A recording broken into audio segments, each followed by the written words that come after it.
Hello my lovely members, I wanted to come on again today to give you another little video about another subject. So today, as we're going to be coming up to the Black Friday sales, yes, it's everywhere now. It wasn't here in the UK for quite a few years, but a couple of years ago, say about 5 years ago, it started to come over the water. So it's a time when it's quite good to be able to get gifts at that time.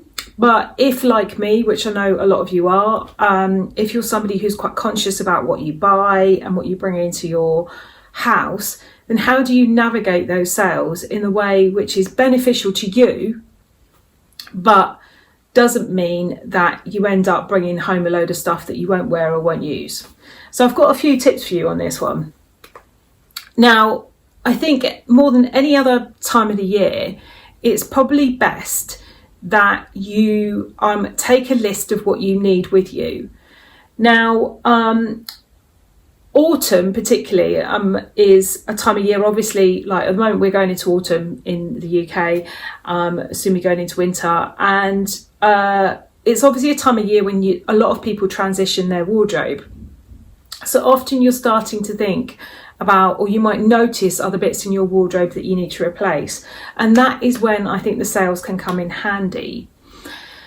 Now, obviously, my biggest point I need to make before I say anything else, a bargain is only a bargain if you wear it.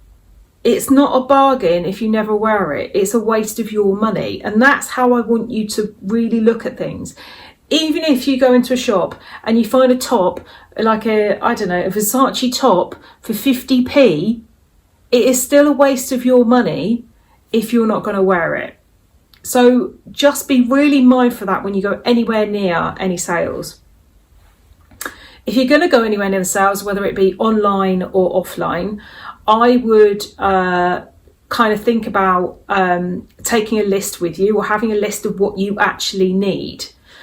And I've got a few tips for you in regards to how to come away with an intentional shop without having spent money on things you don't need.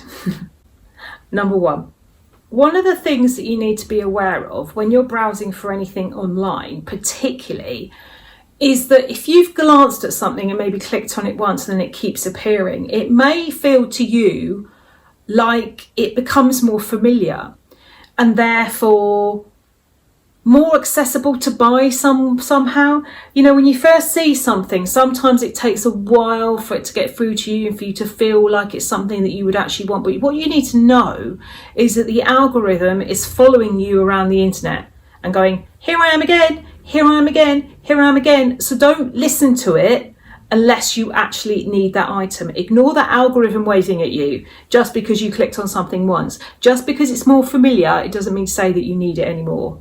Okay, that's the number one. Number two, don't just browse for no reason. So don't sit there on a Sunday afternoon because you're bored and start browsing the internet because you've got nothing else to do, because that is when you're probably more likely to buy something you don't need. If you're going to browse at all online, or you're going to go to the shops and browse, go with intention, go with a list of what it is you want. That's the second one. Number three, don't go shopping if you're feeling a little bit low. So if you're feeling a bit down, or you've had a bad week, or you're a little bit depressed, I'm really sorry you're feeling that way, but that little tiny buzz of buying that item for a bargain price will only last a very limited amount of time.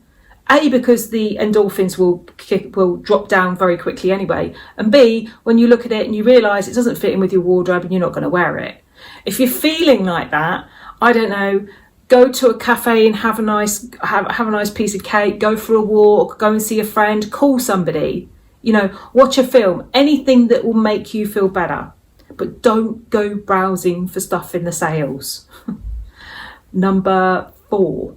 So the fourth idea I've got is, if you're feeling a little bit down and you are feeling a bit bored of your wardrobe, then another thing that you can do is try and swap your clothes around a bit again.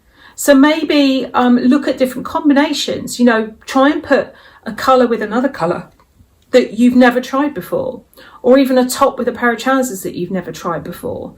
Mix and match it up a bit, and it may well feel like you've got some new clothes instead of going to the sales and spending money on ones that you're not going to wear.